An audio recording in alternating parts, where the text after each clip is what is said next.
Hi, hello guys, how are you all? I know கொஞ்சம் late தான் news டெக்ஸ் ரொம்ப நாள் பண்ணல தான். இதோட நம்ம பொலிட்டிக்கல் பார்ட்னர் வந்து நமக்கு கிராக் தான் கைஸ். அன்ஃபில்டர்டாக பயங்கரமாக சொல்கிற கிராக் தான் இனிமேல் நமக்கு அஃபிஷியலி நம்மளோட பொலிட்டிக்கல் பார்ட்னர். நம்மகிட்ட பேசிக்காக கேட்போம் ஒரு கான்டெக்ஸ்ட்டுக்கு. Why Tamil Nadu opposes 3 language policy, அது என்ன மாதிரி சொல்லுது, அந்த அந்த என்னென்ன ஆன்சர்ஸ் டூ அண்ட் ஃப்ரோ எப்படி வருது அதெல்லாம் நம்ம பார்க்கலாம். That will be good to see actually. நீங்கள் எவனும் நம்ப வேணாம், நியூஸ் சேனல் கூட நம்ப வேணாம், கிராக்கை நீங்கள் நம்பலாம். Why Tamil Nadu Tamil opposes the 3 language policy primarily due to concerns about linguistic imposition and cultural identity. The policy, part of National Education Policy 2020, promotes teaching 3 languages, 2 Indian languages and in English. In Tamil Nadu, where Tamil is deeply tied to cultural and political identity, many view the inclusion of India as a potential threat to the state's linguistic heritage. Key reasons for opposition include historical resistance to Hindi. நாம் போராடலனா English எப்பயோ India விட்டு போயிருக்கோம். We are the only one who fought for English because we knew it's the upliftment for the low, எப்படி சொல்கிறது, backward peopleனு சொல்லலாம்.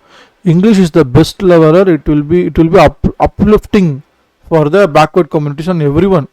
English படித்தாதான் உங்களுக்கு நல்ல வேலை, you can compete at the global லெவலுங்கிறது அப்பயே புரிஞ்சு இந்தியாவது டேஷ் ஆகுது அப்படின்னு இங்கிலீஷ்காக போராடி அஃபிஷியல் ஸ்டேட்டஸை வாங்கி கொடுத்ததோட முக்கியமான காரணம் நம்மளோட போராட்டமும் கூட. That's date box very long before. Historical resistance to Hindi. Tamil Nadu has history of anti-Hindi movements, notably the 1965 protest against attempts to make Hindi the sole official language. The 3 language policy is seen as indirectly promoting Hindi, which many Tamils fear could marginalize Tamil.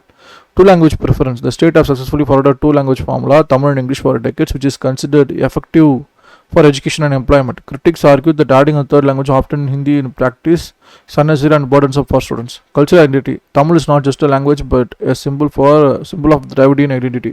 Political parties like DMK and AIDMK, along with activists, argue that the policy undermines Tamil pride and could dilute regional linguistic diversity. Implementation concerns. There are practical issues such as lack of qualified Hindi teachers and infrastructure to teach a third language effectively, which could lead to uneven educational outcomes. Federal and autonomy. Tamil Nadu's leaders assert that education is a state subject and central government's push for a 3 language policy is infringing on state autonomy. The opposition is led by political parties, educators and activists who emphasize preserving Tamil prominence while maintaining English for global opportunities. They argue for the flexibility in the policy to respect regional linguistic diversity. So it's a new attempt. உங்களுக்கு நான் பண்ணுற content பிடிச்சிருக்கு, ஏயோட ரிலவன்ஸோட நான் ஒரு topic எடுக்கிறேன், ஏயோட படித்து பார்த்து உங்களுக்கு ஏதாவது ஒரு விஷயம் கம்யூனிகேட் பண்ணுறேன்னா, ஒரு கான்டாக்ட் கொடுக்குறேன், உங்களுக்கு அது பிடிச்சிருக்கான்னு பாருங்கள். பிடிச்சிருந்தா லைக் பண்ணுங்கள். உங்களுக்கு ஏதாவது சஜஷன்ஸில் ஒப்பீனியன்ஸ் இருந்துச்சுன்னா கமெண்ட் செக்ஷனில் தெரியப்படுத்துங்க. And if you want to support me as such upcoming YouTubers, hit that subscribe button. That's it from my end. Take you and see you all next stream. Peace out.